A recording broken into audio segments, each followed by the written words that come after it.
One of the most intriguing aspects of this paper is how large language models, or LLMs, might reveal whether they truly grasp the subtle rules of Chinese sentence structure, particularly with something called island constraints. Imagine trying to pull a key idea out of a locked box inside another locked box. That's like extracting words from certain complex sentences in Chinese. The paper suggests that LLMs could show sensitivity to these constraints, meaning they might know when it's okay to move words around in a sentence and when it's not, just like human speakers. Exactly, Ben.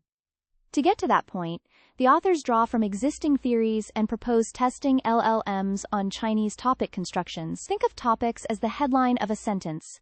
They set the stage up front. In Chinese, you have gapped topics, where the headline links directly to a missing spot in the rest of the sentence.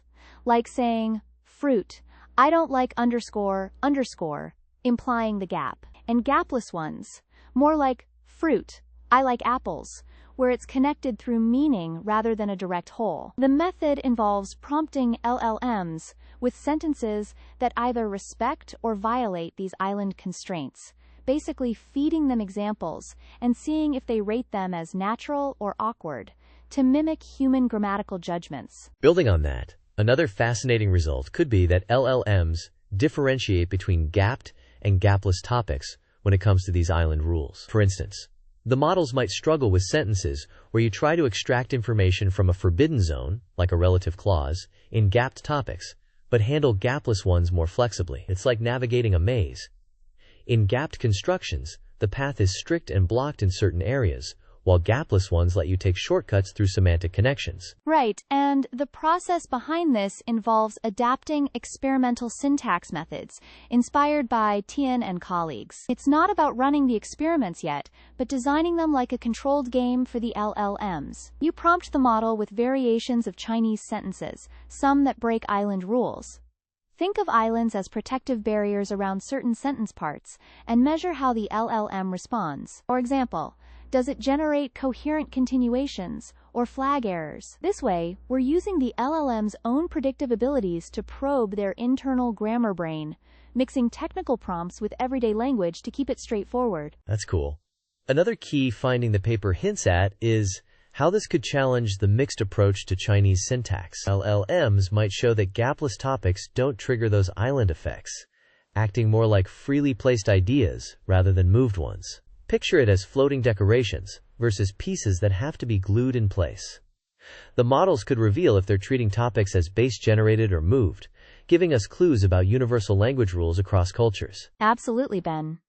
To accomplish this, the methodology relies on systematic prompting and evaluation, like running a series of language tests where you vary the sentence structures. It's similar to training a detective to spot patterns. You give the LLM scenarios with topics in different contexts and analyze its outputs for consistency. By blending technical terms like syntactic movement with simpler analogies, such as comparing it to rearranging furniture without knocking over obstacles, we make it easier to see how LLMs might be learning these constraints from vast text data without getting lost in the details. One more intriguing angle is the potential for LLMs to bridge theoretical debates in linguistics. They might demonstrate that Chinese topics aren't as rigid as in English, showing more flexibility in gapless cases, which could support the base generation hypothesis. It's like LLMs acting as a mirror to human language intuition, reflecting back whether these constructions are hardwired or more fluid. To wrap it up, the paper's key takeaways are that by testing LLMs on Chinese topic constructions and island constraints, we can gain insights into both AI language processing and universal syntax rules. It's a foundation for future experiments that could show how machines learn subtle grammatical nuances, much like humans do through exposure. Overall, this work highlights the exciting intersection of AI and linguistics, potentially impacting how we design better language models and understand language diversity.